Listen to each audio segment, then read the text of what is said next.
New year, new me. It's a saying that we all like to say when that new year hits, when the clock strikes 0 and the new year begins, and woo, New Year's resolutions are in full swing. But I don't know if you've ever realized, but New Year's resolutions, well, at least for me, sometimes struggle to stick. It's like I have these amazing things that I want to achieve, but I kind of fell short when it comes to the end.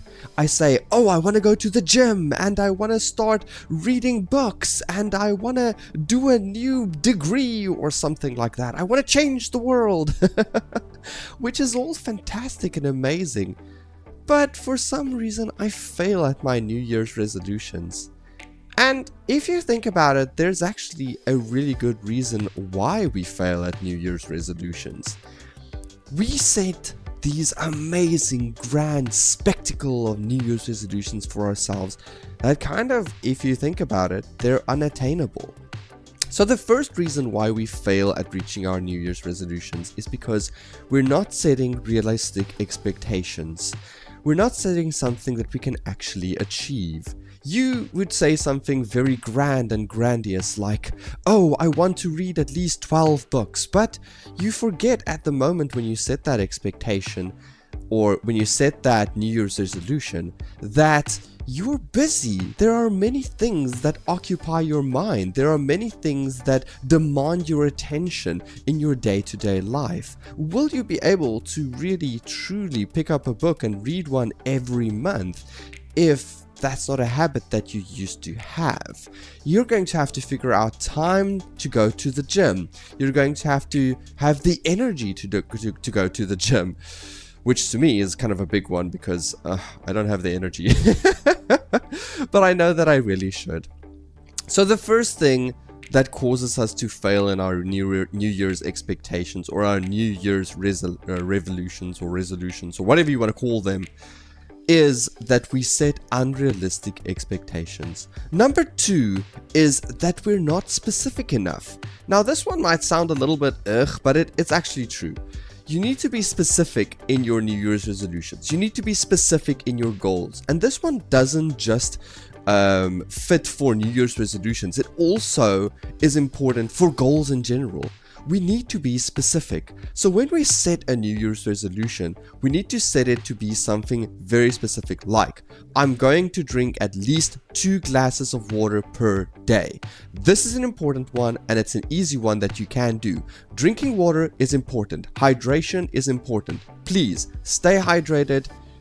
It's really important. It's really good for you. Or you could say that I'm going to make at least a minute a day where I'm going to mindfully breathe and focus on my breathing. While we're on the topic of breathing, manual breathing, activate. Sorry, I had to. Number 3 is social pressure. We feel a lot of social pressure when it comes to New Year's resolutions because everybody goes, oh, what is your New Year's resolution? What do you want to accomplish next year? Wow! And then we want to impress them, or at least I want to impress them, and I'm saying, I'm going to climb Mount Everest. And then that is an absolutely terrible thing that I never do. So there's a social pressure or a social element behind New Year's resolutions, and you need to kind of stop yourself from setting big expectations or setting big goals for yourself. It's important to have a big goal, but then break it down into smaller, more manageable goals that you can actually achieve. And then the last reason why we fail is because of an all or nothing mentality. That mentality that says, I'm going to do all of it or I'm going to accomplish nothing.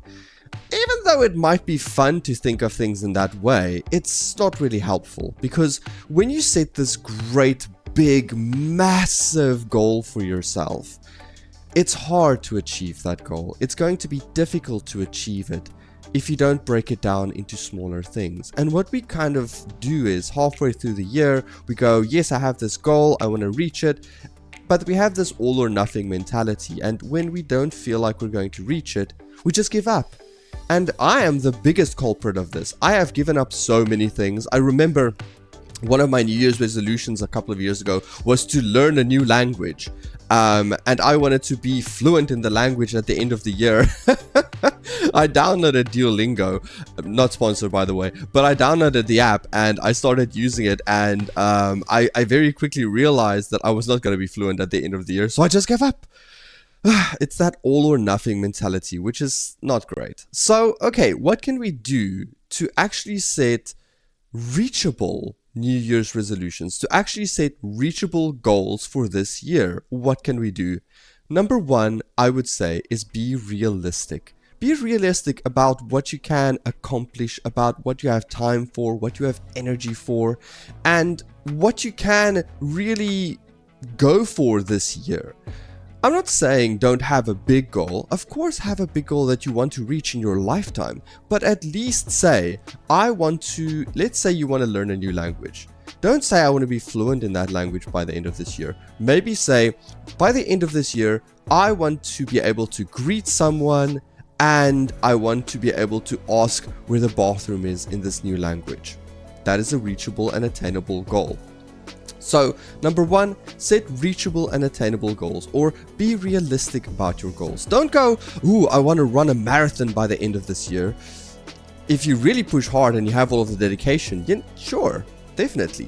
But if you're not in the habit of running already, it's going to be very difficult because you have to start from scratch. Remember that the journey of 1,000 miles starts with a single step. And in order for us to really reach that journey, we're going to have to take step after step after step after step. It's a progressional thing. It's going to take time. It's going to take effort. And you need to be realistic about your goals from the beginning. Number two, create habits. Habits is extremely important. It's something that we need to practice. It's something that we need to enforce. A habit is not just created straight off the bat, boom, now I'm going to drink water every day. No. You are going to have to enforce the habit. And if you have something like, let's say your New Year's resolution or your goal for this year is to drink more water, what I would suggest is to carry a water bottle with you. This is something that I'm doing. It really works for me. I carry a water bottle with me wherever I go, and it forces me to drink more water. It really does, because I see the water bottle, I'm like, oh yeah, I need to drink water, and then I drink it. And then when it's empty, I kind of feel thirsty and I go and top it up again, and yeah, it's a whole thing. So see how you can create habits for yourself. They say it takes something crazy like 21 days to create a habit. For me, it's kind of longer, because if I need to create a good habit, let's say I want to exercise or something like that, I need to constantly motivate myself. I need to constantly work on my habits. But number two is to create a habit. Make sure that you create a habit out of the thing that you want to accomplish. And it's very important, creating habits will require discipline. So it's an everyday effort. Don't skip. Even if you are feeling, oh, I don't want to do it today. At least for the first 30 days, do it every day. That's extremely important to create a habit. Number three, be specific. It is extremely important for you to be specific about your goals. Be specific about what you want to accomplish. And this is what I said previously about breaking things down into their smaller parts. Be very specific about what you want to reach. I want to drink at least 2 glasses of water every single day, or I want to drink at least 1 liter of water every single day. I know that you should drink a lot more than that, but just start small and be very specific about what you want to do. Let's say you want to save up money by the end of this year. Be realistic about it and have a specific figure in mind. Be extremely specific about what you want to accomplish. Then it is extremely important to reevaluate regularly.